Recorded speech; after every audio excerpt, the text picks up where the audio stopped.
Hey people, how's it going? On today's video, I just want to go ahead and talk about something that I love to do while I travel. And maybe you like to do this while you travel and go on vacation, but this is one thing I specifically mark out while we go around and travel across, well, I live in the United States, so around the United States. So let's get into it. The thing I like to travel to or stop at while I'm going somewhere, coming from somewhere, flying somewhere, however I'm traveling, if there is a chance to go to this place, I do. And that is board game stores. Game stores that are not in my local area. When I go ahead and travel, I love to look along my route and see if I can stop at a game store that's new to me. I love seeing or experiencing other game stores. Some of them are pretty cool. Some of them are interesting and stuff I just don't see in my friendly local game stores around my area. And sometimes I get to see games that I normally don't see, older games that my game store doesn't hold. So I'll go ahead and get a couple or a few or a lot. Recently, on one of our latest vacations, we stopped at a game store that had a lot of games that were on my wife's wish list and that we just haven't seen in other friendly local game stores that we've been around in our local area. Sometimes game stores don't always hold what you want or won't have. Like our game store, I don't think they carry any GTM. Those are like war games, historical games, mainly historical war games and historical board games, board war games is what I'm trying to say. And some game stores don't carry those, and others do. This game store in particular just carried some titles that we just don't normally see, whether they're being too old or whether they just can't get a hold of that copy. And so we got to pick up a lot from this game store. The one game stores that I'm talking about, is called Gamers Guild. I forget where along our route we saw this, but it was one of the first game stores, or the first game store that we saw. But it was interesting. Some game stores you walked into, and it was just kind of like, oh, this is just a card shop. This is for Magic. There's a TCG kind of store, and there isn't too much board games. Sometimes they try, and it's just like, just why do you even try? What are these board games doing here? And I know sometimes it's better to introduce people to the hobby and at least have something. But sometimes I'm just like, I don't know. It doesn't look like they're actually wanting a board game community. They're just trying to sell some board games at this store. And others, like cafes. I love stopping at cafes to see what they're doing there, and it's interesting. Sometimes a lot of them were just game stores we kind of seen. It's the kind of the same layout. A few of them were very interesting that they had a different kind of enticing atmosphere or a good customer service. But the thing I about customer services, it's hard at game stores, and I don't know if this is just me running into game stores, but I don't know if you've ever seen Parks and Rec. There's a scene where Ron Swanson's character, or the character Ron Swanson, is walking through I think it's like a department store, and one of the customer services says, "Hey, can I help you with something?" And he just blows past and says, "I know more than you." And I know that's kind of a rude, thing to say, but at even my friendly local game store, sometimes people want to go ahead and ask, "Hey, can I help you with anything?" And I'm like, internally, like, "I know more than you." And I usually am polite and say, "No, it's okay." But other times I'm just like, I see them help other people, or I'm walking around other game stores and see customer service or their employees trying to help people with board games, and they really don't know. And sometimes some of these stores have like hundreds of board games, and I'm like, okay, you don't know what, you just know D&D, and you just know, or role-playing games, or you just know like the Magic or trading card game. I mean, like, if you're working at a game store with a bunch of board games and all you know is the card games or the role-playing games, I'm like, you gotta know all of them. I mean, even I don't know much about role-playing games, or even I've been so far out of the TCG like game why. Yeah, I don't know any of them really at all. But if I was working at a game store, I'd want to know more of them so I can at least answer questions and have more of a depth understanding than customers at times. But it's kind of it's frustrating sometimes, but it's not something I can control. It's just a pet peeve of mine, or something that's just, in my opinion, my problem, not the game stores. Which was funny. At our first game store stop, Gamers Guild, I was talking about, where we picked up a bunch of unique games, we had a couple ask us, "Hey, do you work here?" Because we were talking, I don't know, we were talking so much jargon back to me and my wife were back to each other. We're like, "What about this? What does BGG say? What's the player count? Oh, this is good. Action selection, area majority, area influence game," and they kind of like ask us, "Hey, do you work here? Can you recommend us games?" And it's funny because when we get this opportunity to recommend games to people, we totally take it. We're just like, pull up a chair. Let's ask you some initial questions. So, and that's something we love to do. And so we talk to this couple. We ask, well, what games do you like to play? What games are you interested in? Because we can spout a bunch of games off, but if they don't like the type of games that we recommend, then we're going nowhere fast. So we'll always love to ask people that find us in game stores and say, "Hey, can you help us? Do you work here? Do you have any recommendations? You sound like you know what you're talking about." And so we get giddy. We're just like, "Yes, what do you want to know?" And we always ask people, "Hey, what kind of games do you like? What are you interested in? What's your genre? Is it zombies? Is it historical? Is it a fun two-player? Do you want a party game?" And so they asked us. We asked them those questions, and they came back. They wanted like a two-player date lunch date game, and we're like, "Cool. How about Seven Wonders Duel?" When we didn't even know if the game store had it, and we're like, I'm sitting here like, "Oh." All right, I was like, I looked around and I was like, "Oh, here's Jaipur. Jaipur is a good two-player." But we really just dug into Seven Wonders Duel, and we're just explaining to them, "Hey, this is how the game works. It's a great two-player. It's something that we would recommend."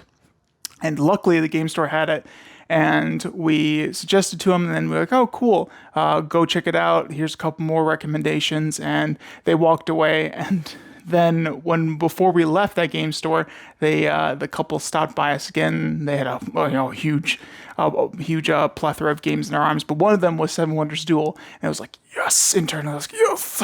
Spreading the good news of board games. And they just said, "Oh, thanks, we found it at the store, and we're gonna go ahead and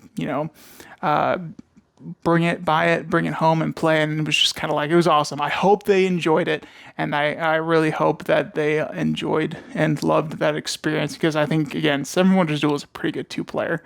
And so moving on there, just the experience of going to game stores while on vacation and seeing all the other game stores, even when we go to conventions sometimes, if we can sneak away and see what game stores in the local area are about, if we have like an extra day or maybe a day before the convention starts, we love to, if we can, if we're not too busy, because most of the times when we go to conventions, we're working with a company, or I'm working with my wife that runs tournaments at conventions, and we'll go sometimes and see the local game stores before convention starts or after it ends, maybe sometimes even the middle, but not really. And it's just really cool to see the variety. Some good, some bad. Some stores even had, a lot of gamer guys are going there, and sometimes game stores just ignore the female population. And we went to one game store that actually had female products in the bathroom, and my wife was just impressed. She's like, "Hey, thanks for just thinking about everybody, not just the men that come into your store." And the person was just kind of like, I don't know, just take it a little back. But it was just, I don't know, as we explored all the stores, we stopped at I want to say on this past trip, because it was just, we had a lot of time while traveling, and we were taking our own car, so we had a lot of time to plan out our route and stop at game stores along it. And we probably stopped at 15, 20 game stores. It was quite a bit, and probably 15. I think, yeah.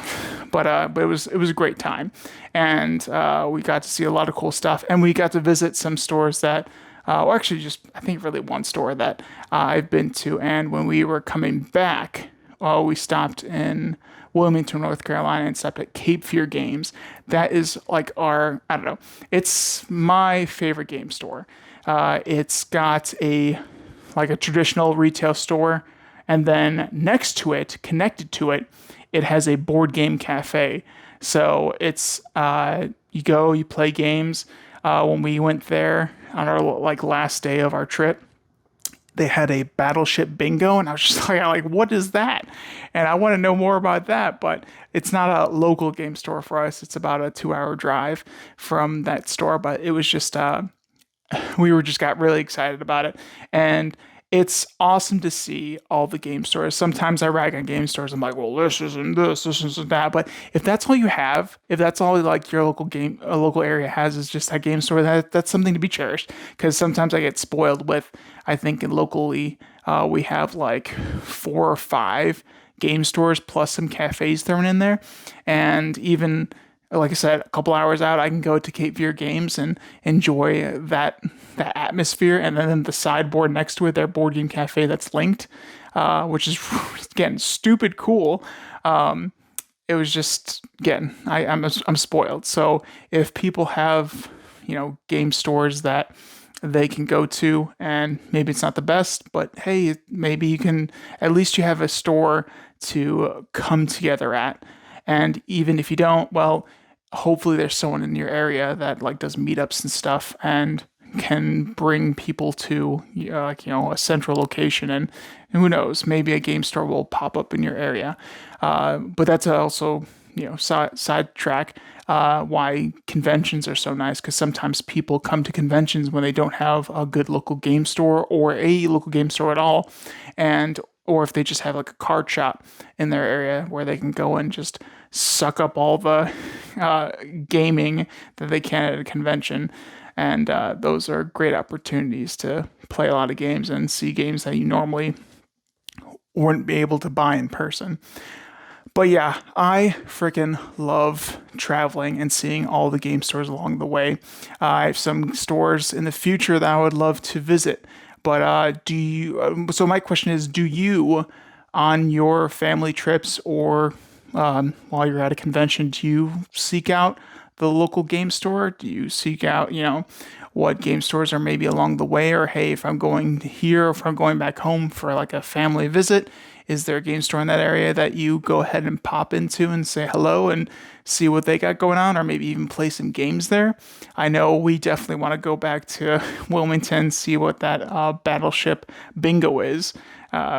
But yeah, so it's awesome to be able to travel and have that opportunity to go ahead and experience all the game stores that we travel to, and all the luckily we have quite a haul that we not quite. We were pretty disciplined on all the game stores that we visited, and we didn't buy up everything that we saw. Most of the game stores had stuff that our friendly local game store had, but some game stores had just like some interesting stuff. Actually, let me show you real quick about a little bit of our hauls. So over here, tactically or strategically stacked is some of our haul. Now, all of this isn't stuff that we picked up. Some of it is some games that we have to go ahead and find on our shelf. But I was able to pick up some Solo Token Terrors, Dragon Parks, this cool game with Knucklebones. That was an interesting find. Let's see what else. I think these are Indian playing cards we saw, and we just saw it was really cool. Maui. That was a game that Sarah had on our list for a while. The Shivers is a game we saw at Cape Fear Games that was really cool. It was a pop-up book game, so really, really interesting. Something that we really wanted to go ahead and try. We found the Hunger expansion. For some reason, we had a lot of I don't know, a hard time finding that. Traders of Osaka, I hope I'm saying that right, was something that we found. Cat Sudoku was another game that was on Sarah's list, and this game was on Sarah's list. I can't see it. And then this is a dice, flat dice of meeples. punch them out, snap them together, no glue or tools, and roll your dice. That's something we saw that was interesting.